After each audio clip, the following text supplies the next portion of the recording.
Salam semangat belajar, bertemu lagi di video pembelajaran matematika yang kali ini kita akan membahas trigonometri bagian ke-15 yang akan membahas mengenai aturan kosinus.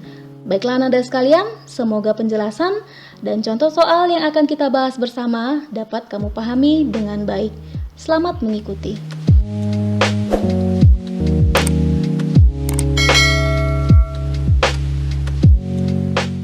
Setelah di pertemuan yang lalu, kita sudah membahas mengenai aturan sinus.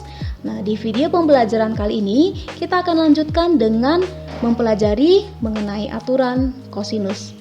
Perhatikan segitiga berikut ini. Ada segitiga A, B, C. Dan sudah kita pelajari di video pembelajaran yang sebelumnya bahwa A kecil itu adalah sisi A berhadapan dengan titik sudut A. Dan kemudian B kecil itu adalah sisi B yang berhadapan dengan titik sudut B. Kemudian C kecil itu adalah sisi C yang berhadapan dengan titik sudut C. Nah, aturan kosinus kita lihat. Untuk yang bagian pertama, A kuadrat, berarti kita lihat sisi A. Sisi A berhadapan dengan titik sudut A. Oke. Sisi A berhadapan dengan titik sudut A. Nah, kemudian kita fokusnya ke sudut A ini. Sudut A diapit oleh sisi B dan sisi C. Saya ulangi. Titik sudut A itu diapit oleh sisi B dan sisi C. Maka lihat, untuk aturan kosinus bagian pertama A kuadrat adalah sisi B kuadrat tambah C kuadrat dikurang 2BC kali kosinus A. Kalau di sini sisi A, maka kosinusnya harus A. Kemudian yang mengapit sudut A adalah sisi B dan C. Nah, kita lakukan hal yang sama untuk sisi yang lain. Misalnya sisi B. Nah, Sisi B itu berhadapan dengan titik sudut B. Dan yang mengapit titik sudut B itu adalah sisi A dan sisi C. Maka rumus aturan kosinusnya adalah B kuadrat adalah A kuadrat dan C kuadrat. Ingat, A dan C ini yang mengapit sudut B. Kurang 2 kali AC kosinus B. Nah, kalau dia sisi B, maka harus kosinus B. Kemudian kita lakukan hal yang sama untuk yang sisi C. Nah, C kuadrat, C itu berarti berhadapan dengan titik sudut C. Nah, yang mengapit titik sudut C ini adalah sisi A dan sisi B. Maka rumusnya A kuadrat tambah B kuadrat dikurang 2AB kali kosinus sisi yang di depannya. Ini juga sama ya, kalau C berarti harus dengan kosinus C. Nah, untuk memantapkan, kita lihat soal yang di samping kanan, tentukan rumus aturan kosinus dari segitiga KLM yang sudah saya buat. Nah, langkah pertama adalah kita menentukan sisi K, sisi L, dan sisi M. Nah, ini titik sudut K berarti berhadapan dengan sisi K. Kemudian titik sudut L berhadapan dengan sisi L. Kemudian titik sudut M itu berhadapan dengan sisi M. Nah, kalau kita awali dengan K kuadrat, harus huruf kecil ya, kita bedakan penulisannya. K kuadrat sama dengan, nah, K berhadapan dengan titik sudut K. Nah, ingat, titik sudut K ini diapit oleh dua sisi, yaitu sisi L dan sisi M. Maka kita buat K kuadrat sama dengan L kuadrat tambah M kuadrat dikurang 2 kali L kali M. Jangan lupa kosinusnya harus kosinus K. Nah, kemudian kalau kita mau buat L kuadrat, L berarti kita fokusnya di titik sudut L ini. Nah, titik sudut L itu diapit oleh dua sisi, yaitu sisi K dan sisi M. Maka L kuadrat sama dengan K kuadrat tambah M kuadrat dikurang 2 kali K kali M. Jangan lupa kosinusnya harus kosinus L. Dan yang terakhir, kalau misalnya kita mau menentukan sisi M. M kuadrat berarti fokus kita ke titik sudut M, dan titik sudut M ini diapit oleh dua sisi, yaitu sisi L dan sisi K. Maka M kuadrat adalah L kuadrat tambah K kuadrat dikurang 2 kali L kali K. Jangan lupa kosinusnya harus kosinus M. Nah, begitulah konsep untuk aturan kosinus. Kita lanjut langsung ke contoh soal yang pertama.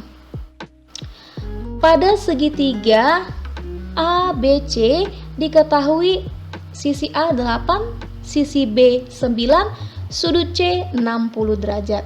Pertanyaannya, tentukan panjang sisi C. Nah, kita gambar segitiganya. Kemudian setelah kita gambar, kita tempatkan nanti atribut-atribut yang sudah diketahui di soal. Kemudian kita isi A, B, dan C. Sisi A sama dengan 8, berarti sisi A berada di depan titik sudut A.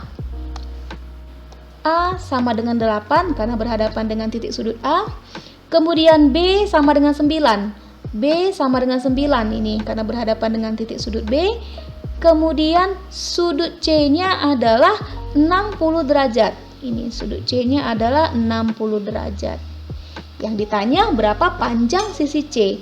Panjang sisi C itu berarti di depan titik sudut C. C. Nah, sekarang kita lihat C. C kuadrat sama dengan. Nah, yang mengapit titik sudut C tentunya adalah A, sisi A, dan sisi B. Ini kita buat B. Maka kita buat dulu formulasi umumnya bahwa C kuadrat adalah A kuadrat tambah B kuadrat dikurang 2AB kosinus C. Jadi sebenarnya bisa kita lihat dengan jelas ya, sisi C berhadapan dengan sudut C. Kemudian sudut C itu diapit oleh sisi A dan sisi B. Kita lengkapi hitungannya. C kuadrat sama dengan substitusi nilai A-nya. A adalah 8 kuadrat tambah 9 kuadrat dikurang 2 kali A-nya 8 kali B-nya 9, kemudian kosinus 60 derajat. Ini 64, kemudian 81 dikurang 2 kali 8 kali 9. Nah, nilai cos 60. Cos 60 adalah setengah. Ini boleh langsung dicoret ya, 2 dengan setengah itu kan hasilnya 1. Sehingga hasil akhirnya adalah 64 tambah 81. Berarti 145 dikurang 8 kali 9 adalah 72. Sehingga C kuadrat, kita hitung selisihnya. Ini kan masih C kuadrat ini ya. C kuadrat sama dengan 73. Nah, yang kita cari adalah C, bukan C kuadrat. Maka untuk C, maka kita buat akar dari 73. Nah, kalau misalnya 73 itu bukan bilangan kuadrat, maka biarkan saja hasil akhirnya dalam bentuk akar. Nah, kemudian kita lanjut ke contoh yang kedua. Perhatikan segitiga PQR berikut ini. Nah, masing-masing atributnya sudah ada. Di mana kita lihat PQ sama dengan 10. PQ ini berada di depan titik sudut R. Berarti panjang PQ adalah sisi R. Kemudian QR ini berada di depan titik sudut P, sehingga QR itu boleh kita buat sebagai sisi P. Tentukan panjang PR. Berarti sisi PR itu adalah sisi Q. Nah, sekarang kita fokus ke sini, sisi yang ditanya. Kita buat rumusnya Q kuadrat sama dengan. Nah, coba lihat, kalau dia sisi Q, maka patokan kita adalah sudutnya si Q. Sudut Q itu diapit oleh dua sisi, yaitu sisi R dan sisi P. Maka kita buat Q kuadrat sama dengan P kuadrat tambah R kuadrat dikurang 2 PR kali kosinus 120. Kita buat rumus umumnya dulu ya. Kali kosinus Q. Nah, kemudian kita isi nilainya. Q kuadrat sama dengan substitusi nilai P-nya.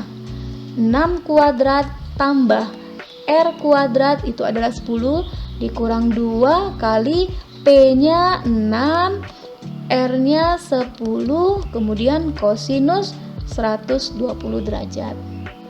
Kita lanjutkan perhitungannya. 6 kuadrat 36 tambah 100 dikurang 2 kali, ini langsung kita kalikan saja. 6 kali 10 adalah 60. Nah, kemudian nilai kosinus 120. Nilai kosinus 120 adalah minus setengah. Sama dengan 136. Nah, coba lihat ini ya.